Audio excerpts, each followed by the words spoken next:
শরীরটা আর চলছে না, আর কত কাজ করব। আমাকে আরো কত কাজ করতে হবে। কলপাড়ে এক গাদা থালা বাসন পড়ে রয়েছে, ওগুলো মেজে ধুয়ে তারপরে আবার ঘরটা পরিষ্কার করতে হবে। সারাটা দিন আমার একটুও বসার জো আছে? বাবা আমাকে কত বড় একটা দিব্যি দিয়েছিল, আর তা না হলে আমি কোনোদিন বিয়েই করতাম না। সারা জীবন কুমারী হয়েই থাকতাম, আর অনেক পড়াশোনা করে একটা বড় চাকরি বাকরি করতাম। কিন্তু কে শোনে কার কথা? বাবা তো আমার কোনো কথাই শুনলো না। বলতে গেলে একরকম জোর করেই আমাকে বিয়ে দিয়ে দিল। আমিও মেনে নিতে বাধ্য হলাম সব কিছু। কিন্তু শ্বশুর বাড়ি আসার পরেই আমি বুঝতে পারলাম বাস্তবতা কি জিনিস। আমার বড় যা একটুও সাহায্য করে না তো আমাকে কোনো কাজে। সারাটা দিন আমি হাড় ভাঙা পরিশ্রম করেই কাজ করতে থাকি। তবে এতে আমার কোনো কষ্ট নেই। তারা যদি আমার যোগ্য সম্মানটুকু দেয় তাহলেই হবে। কিন্তু তাদের আচার আচরণ থেকে মনে হচ্ছে সেটা পাওয়ারও যোগ্য নয় আমি। জানি না কার মনে কি আছে। তবে ভগবান, তোমার কাছে আমার একটাই প্রার্থনা, তুমি সকল সময় আমাকে একটু সাহায্য করো, যেন এই পরিবারের সাথে আমি মিলেমিশে থাকতে পারি। যাই, এইখানে বসে থেকে আর লাভ নেই, তাড়াতাড়ি কাজগুলো সেরে ফেলি। তা না হলে শাশুড়ি মা আবার তো খুব চেঁচামেচি করবেন। আমি সকল সময় চাই এই পরিবারের সবাই যেন আমাকে ভালোবাসে আর সম্মান করে। দেখা যাক শেষ পর্যন্ত কি হয়। তবে আমি আশা করি ওপরওয়ালার আশীর্বাদে সবই ভালো হবে। মা মা, দেখুন দেখুন নবাবজাদির কি ভাব দেখুন। এখনো সে বসেই আছে বসে বসে গায়ে হাওয়া লাগাচ্ছে। এই মেয়ে যদি এখনো বসে বসে গায়ে হাওয়া লাগায় তাহলে রান্না কখন বসাবে মা? মা, আপনি কিছু বলছেন না কেন? কেন চুপ করে আছেন? ওকে কিছু বলুন। ও এমন ভাবে তাকিয়ে আছে যেন কখনো কোনোদিন কোনো কাজই করেনি। জমিদারের মেয়ে এসেছে যেন। আরে শোন শোন, এ বাড়িতে জমিদারগিরি খাটবে না একদম। কাজ করবি তবেই খাবার পাবি, তা না হলে এক মুঠো অন্ন তোর কপালে জুটবে না। আরে শুনেছিস ছোট বউ, বড় বৌমা কি বলেছে?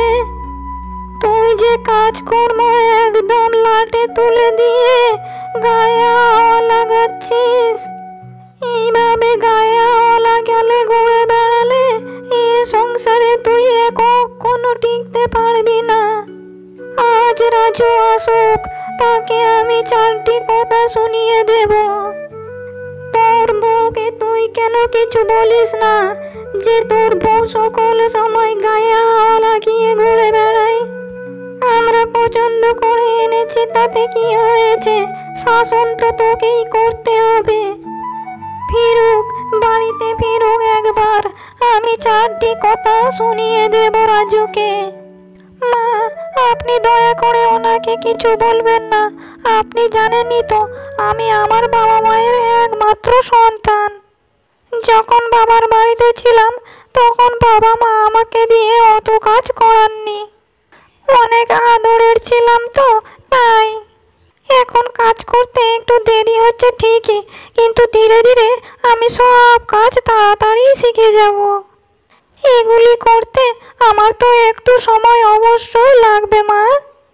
এভাবে তো হবে না কখনোই। আপনি দয়া করে আপনার ছেলেকে কিছু বলবেন না মা, তাহলে উনি খুবই রাগারাগি করবেন। দেখেছেন মা তার কথা বলার ভাবভঙ্গি, যেন আপনাকে শাসন করছে। এই শোন রাজুর বউ, তোর বাপের বাড়িতে তুই কি ছিলিস না ছিলিস সেটা এখানকার দেখার বিষয় নয়। আমরা জানি তুই কেমন ছিলিস, আর কোনো রাজকন্যা তো ছিলিস না। তো ওই বাজে কথাগুলো শুনলে না এমনিতেই আমার মাথা গরম হয়ে যায়।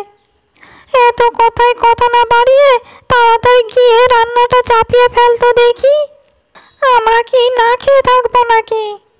আসলে মা কি মনে হয় জানেন, ওর বাবা মা মনে হয় ওকে একদম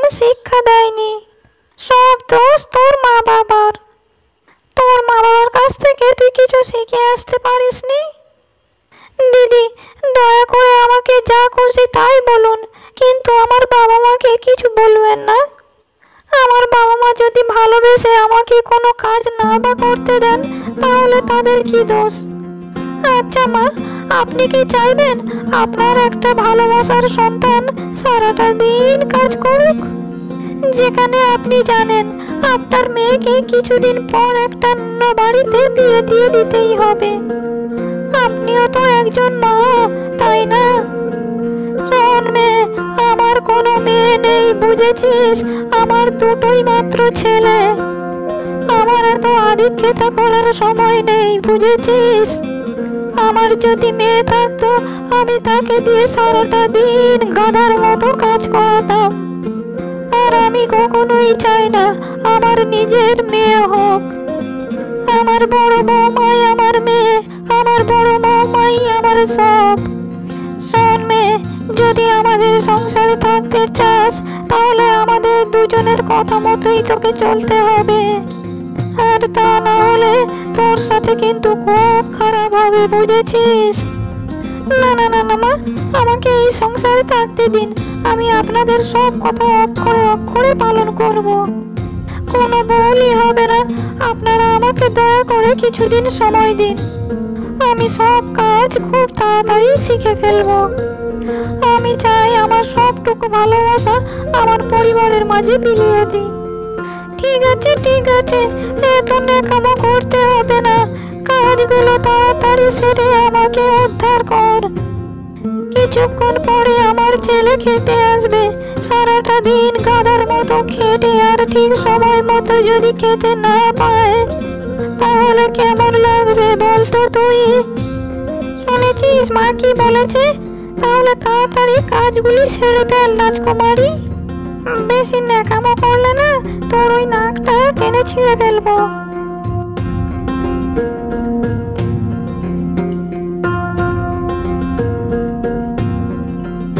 আমি কখনোই চাই না রাজুর বউয়ের সাথে আমার শাশুড়ির কোনোদিন মিল হোক। আমি আস্তে আস্তে শাশুড়ি মায়ের কানে ওর নামে বিষ ঢেলে দিচ্ছি। যদি কোনোভাবে ওই ছোট বউয়ের সাথে শাশুড়ির মিল হয়ে যায়, তাহলে তো আমার সারে সর্বনাশ হয়ে যাবে। আমি কখনোই চাই না আমাদের এই সহায় সম্পত্তি এইটুকু অন্য কারোর হোক। শাশুড়ি মা আগেই বলেছিলেন, ছেলে বৌমারা যদি ভালো হয়, তাহলে ওনার সকল সম্পত্তি ছেলেদের মধ্যে ভাগ করে দেবেন। কিন্তু একজন যদি ভালো আর একজন যদি খারাপ হয়, তাহলে সকল সম্পত্তি ওই ভালোটাই পাবে। তাই যে কোনো প্রকারই হোক, ওই শাশুড়ি মাকে আমার কবজায় রাখতে হবে।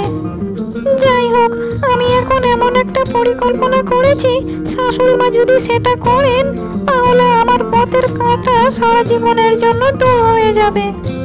বাহ বাহ, আমার মাথায় এত বুদ্ধি আমি আগে কখনোই জানতাম না। যাই যাই, শাশুড়ি মার কানে বাকি বিষটুকু ঠেলে দিয়ে আসি এবং শিখিয়ে দিয়ে আসি কিভাবে কি করতে হবে। আমার পরিকল্পনা যদি সফল হয়, তাহলে আমায় দেখে কে? তখন হব আমি এই ঘরের একমাত্র রানী।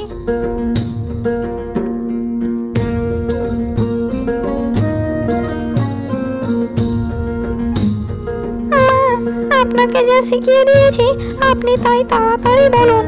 আপনার ছেলে বোধহয় এদিকেই আসছে। মা, শুরু করে দিন তাড়াতাড়ি। ও মা গো, আমায় মেরে ফেললো গো, রাজুর বউ আমাকে মেরে ফেললো গো। মা, তোমার কি হয়েছে? আর তুমি এভাবে কান্নাকাটি করছো কেন মা? মা, কি হয়েছে আমাকে বলো। আমাকে কেউ কিছু বলছো না কেন? তোমাদের কি হয়েছে মা? আমি আর কি বলবো রে রাজু, যা জানার তুই তোর বৌদির কাছে থেকে জেনে নে। আমাকে মেরে ফেললো রে তোর বউ, আমাকে মেরে ফেললো। বৌদি, বলো মায়ের কি হয়েছে? মায়ের মাথা ফেটে রক্ত বেরোচ্ছে কেন বৌদি? মায়ের কি হয়েছে? যা হওয়ার তাই হয়েছে। জানো কি হয়েছে? তোমার বউকে শুধু বলেছিল, মা আমাদের শরীর খারাপ, রান্নাটা একটু করো। এই কথা বলাতে তোমার বউ এই কথা শুনে রেগে হাতা খুন্তি দিয়ে তোমার মায়ের মাথা ফাটিয়ে দিয়েছে। ঘরে গিয়ে দেখো রক্তের বন্যা বয়ে গেছে। এখন তো একটু রক্ত পড়া কম হয়েছে, তবুও মাকে নিয়ে ডাক্তারের কাছে যেতে হবে। এসব তুমি কি বলছো বৌদি? আমার বউ এতটাই নৃশংস, এতটাই নিষ্ঠুর? সে আমার মায়ের সাথে এমন ব্যবহার করার সাহস কোথা থেকে পায়? আমি আজ ওকে দেখাচ্ছি মজা। কত শখ করে ছেলেদের বিয়ে দিয়েছিলাম, ভেবেছিলাম বৌমারা এলে আমাকে খুব ভালোবাসবে, কিন্তু এখন দেখা যাচ্ছে বৌমাদের হাতেই আমার মৃত্যু লেখা। রাজু রে বাবা, আমার মাথায় খুবই যন্ত্রণা হচ্ছে রে বাবা, খুবই যন্ত্রণা হচ্ছে। বৌমা, আমার মাথায় খুবই যন্ত্রণা হচ্ছে, আমি আর সহ্য করতে পারছি না। তুমি একটু কাজ করো, আমাকে নিয়ে একটু ডাক্তারের কাছে চলো। রক্ত পড়া বন্ধই তো হচ্ছে না রে মা। হ্যাঁ মা, চলুন চলুন, তাড়াতাড়ি ডাক্তারের কাছে গিয়ে ব্যান্ডেজ করতে হবে মাথায়, তাহলে রক্ত পড়াটা একটু বন্ধ হবে। বৌদি, তুমি একটা কাজ করো, মাকে নিয়ে ডাক্তারের কাছে যাও, আর ফিরে তোমরা এখানে সুসংবাদ শুনতে পাবে। আমি এই দিকটা সামলে নিচ্ছি। তোর এত বড় স্পর্ধা, তুই আমার মায়ের গায়ে হাত তুলেছিস। তুই কি জানিস না আমি আমার মাকে কত ভালোবাসি? তোর বিয়ে হয়েছে আমার সাথে 1 মাসও হলো না, এর মধ্যে তুই এসব কর্মকাণ্ড শুরু করেছিস। তুই 1 মাসে যদি এমন কাজ করিস, তাহলে বাকি সারাটা জীবন আমি মা, দাদা আর বৌদিকে হারিয়েই ফেলবো। তুমি আমাকে ভুল বুঝছো, আমি এমন কিছুই করিনি মায়ের সাথে। তোমার মাকে তুমি যতটা ভালোবাসো, আমিও ঠিক ততটাই ভালোবাসি। এই সংসারে আমাকে নিয়ে ষড়যন্ত্র হচ্ছে, তুমি দয়া করে একটু বোঝো। আমাকে বিশ্বাস করো, আমি কিচ্ছু করিনি। বিশ্বাস? আর তোকে, তোর মতো মেয়েকে আমি কখনোই বিশ্বাস করব না। বিয়ের দিন তুমি তো আমাকে খুব করে কথা দিয়েছিলে যে আমাকে বিশ্বাস করবে। তোমার মা আর বৌদি তোমায় মিথ্যে কথা বলছে। এ সংসার ছেড়ে আমি যেন চলে যাই, এইটাই তারা চায়। আমি মা আর বৌদির হাতে পায়ে ধরে বলেছিলাম যে আমি সব কাজ একসাথে করতে পারবো না, কারণ আমিও তো একটা মানুষ, আমাকে আস্তে আস্তে সমস্ত কাজ শিখতে হবে। কিন্তু তারা আমার কোনো কথাই শোনেনি। আমার মা আর বৌদির নামে মিথ্যে কথা বলা এখনই তুই বন্ধ কর। তারা কেমন আমি খুব ভালোভাবেই জানি, তোকে কিছু বলতে হবে না। এখন শোন ভালো করে, তোকে যে কথা বলবার জন্য এখানে ডেকেছি, তোর সাথে আমি আর সংসার করতে পারবো না। এখনই তুই এখান থেকে চলে যা। ওগো, এসব কি কথা বলছো তুমি? এই রকম কথা তুমি বলো না। আর মিথ্যে ভুল বোঝাবুঝির জন্য আমার সংসারটাকে তুমি ভাঙতে দিও না। আমার বাবা মা এই সমস্ত কথা শুনলে মারাই যাবে। কত স্বপ্ন আমি দেখেছি এই সংসারকে নিয়ে, তোমাকে, মাকে আর বৌদিকে নিয়ে। দয়া করে এই সংসারটা তুমি ভাঙতে দিও না, আমাকে তুমি তাড়িয়ে দিও না। শোন, এইরকম ন্যাকা কান্না কাঁদলে আমার মন তুই কখনোই পাবি না। তোর পিঠে কিছুক্ষণ আগে কয়েক ঘা দিয়েছি না, আর দেরি করলে আরও বেশ কয়েক ঘা দিয়ে দেব। এক্ষুনি তুই এখান থেকে বিদায় হ। আমার বাড়িতে তোর মুখটা আমি দেখতে চাই না, অসভ্য মেয়ে কোথাকার। মাকে তুই কখনোই সম্মান করতে পারবি না, আমি যা বোঝার বুঝে গিয়েছি। ঠিক আছে, তুমি যখন এত করেই বলছো, তখন আমি এ বাড়ি ছেড়ে চলেই যাচ্ছি। তবে যাওয়ার সময় আমি একটা কথা বলে যাই, যে মিথ্যের জন্য আমাকে এ বাড়ি ছেড়ে চলে যেতে হচ্ছে, সেই মিথ্যের সত্যি একদিন সামনে আসবেই আসবে। আমি সেই দিনের অপেক্ষাতেই থাকলাম। তুমি সব সময় সুস্থ থেকো আর ভালো থেকো।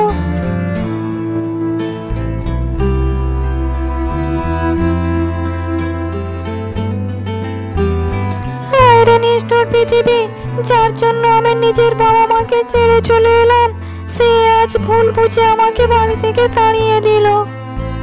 আমার যাওয়ার যে আর কোথাও জায়গা রইল না, কোথাও না।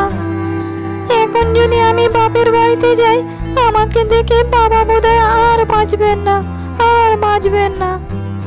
তিনি কত শখ করে তার মেয়ের বিয়ে দিয়েছিলেন, ভেবেছিলেন জামাই বাবাজি কত ভালো মানুষ।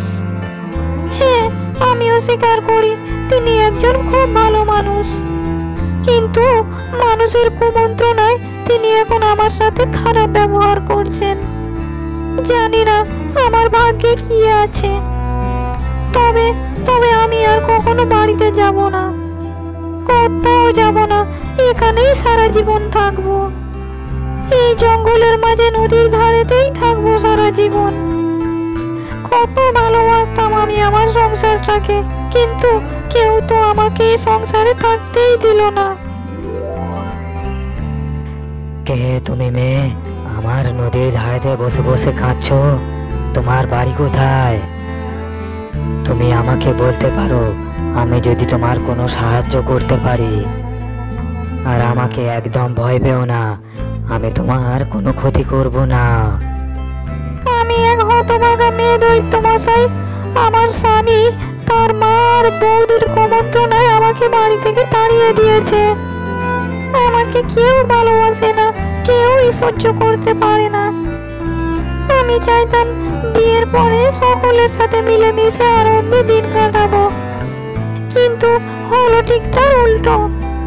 আমার বাবা মা আমাকে কত ভালোবাসতো, কিন্তু এখানে এসে আমি কারোর ভালোবাসা পাইনি। তাই আমি সিদ্ধান্ত নিয়েছি আমার বাকিটা জীবন আমি এই নদীর ধারেতেই থেকে যাব, বাড়িতে আর কখনোই ফিরে যাব না। তোমার মতো এমন ভালো মেয়েকে কেউ কি কখনো কষ্ট দিতে পারে? আসলে সংসারের মানুষজন দিনের পর দিন আরো খারাপ হয়ে যাচ্ছে। তারা শুধু নিজেরটাই বোঝে, নিজে কিভাবে ভালো থাকবে, ভালোভাবে বাঁচবে সেইটুকুই জানে। তবে তুমি হার মেনো না মেয়ে, আমি তোমাকে একটা বর দেব।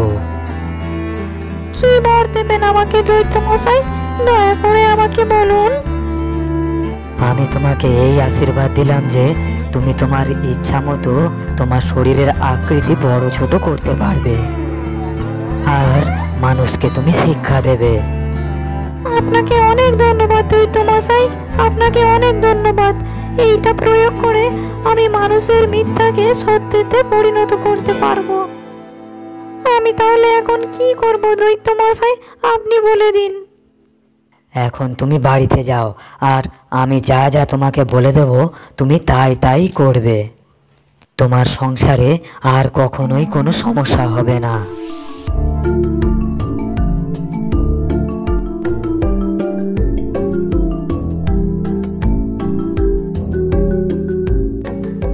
মা, দেখুন ওই অসভ্য মেয়েটা আবারও বাড়িতে ফিরে এসেছে। আপনার ছেলে না ওকে তাড়িয়ে দিয়েছিল, ও আবার কোন সাহসে বাড়িতে এসেছে? ওকে তাড়াতাড়ি জিজ্ঞাসা করুন মা। আমি তো ভেবেছিলাম তুই কোথাও পড়ে মারা যাবি, কিন্তু তা না, তুই কোথা থেকে উঠে এসেছিস আবার। আমার সাথে তোমরা এবারে একটু মুখটা সামলে কথা বলো। আমি আর তোমাদেরকে ভয় পাই না, তোমাদেরকে অনেক ভয় করে চলেছি। তোমাদের ভয় করলে তোমরা আরো বেশি করে ভয় দেখাও। আর মা, আপনার না মাথা ফেটে গিয়েছিল, তা আপনার মাথা ফাটা কোথায় এখন? মাথা তো আপনার ঠিকই আছে। আর তাড়াতাড়ি আমাকে বলুন, আমার স্বামী কোথায় গেল? আপনারা অভিনয় খুব ভালোই জানেন, আর এই অভিনয়ের শেষ আজকের দেখেই ছাড়বো। আমার ছেলে শহরে গেছে, আর আমরা অভিনয় করেছি তো বেশ করেছি। তুই কি করবিটা কি আমাদের শুনি? তোর কাছে কি প্রমাণ আছে যে আমরা অভিনয় করেছি? আর তোকে আমরা একদম সহ্য করতে পারি না। তোকে বাড়ি থেকে তাড়াবার জন্য আমরা এই অভিনয় সাজিয়েছিলাম, বুঝেছিস?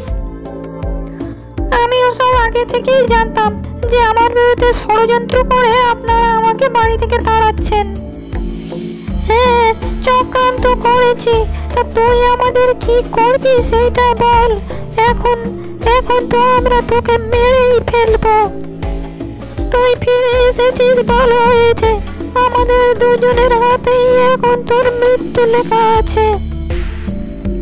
বড় মামা, ঘরের ভিতর থেকে একটু কেরোসিন আর একটু আগুন নিয়ে আসো তো। ওর গায়ে আমরা এখন আগুন ধরিয়ে দেব, ওকে পুড়িয়ে মেরে ফেলবো আমরা। আমি কিন্তু এখনো আপনাদের সাথে ভালো ব্যবহার করে যাচ্ছি। এখনো বলছি, ভালোই ভালোই আপনার ছেলের কাছে সব সত্যটা স্বীকার করুন যে এটা চক্রান্ত ছিল, আর তা না হলে কিন্তু খুব খারাপ হয়ে যাবে। স্বীকার আমরা করব না। কি করবি তুই আমাদের? তুই কি করবি আমাদের? কি করব? এই দেখো, এই দেখো, আজ তোমাদের দুজনকেই আমি খেয়ে ফেলবো। আজ তোমাদের দুজনকেই আমি খেয়ে ফেলবো। আমার কথা যদি তোমরা দুজনে না শোনো আর আমাকে যদি আর একটু রাগাও, তাহলে আমার পায়ের তলায় পিষে তোমাদের দুজনকেই আমি মেরে ফেলবো। ও বাবা বাবা গো, ও ছোট বৌমা, তুমি এত বড় দৈত্যের মতো হয়ে গেলে কি করে? ছেড়ে দাও মা, আমাদের দুজনকে তুমি ছেড়ে দাও মা। আমরা সব কিছু স্বীকার করে নেব মা, আমাদের মেরো না। আমি এখনই রাজুকে খবর পাঠিয়ে শহর থেকে গ্রামে আনছি। আমি সব সত্যি কথা বলবো, আমাদেরকে দয়া করে তুমি মেরো না।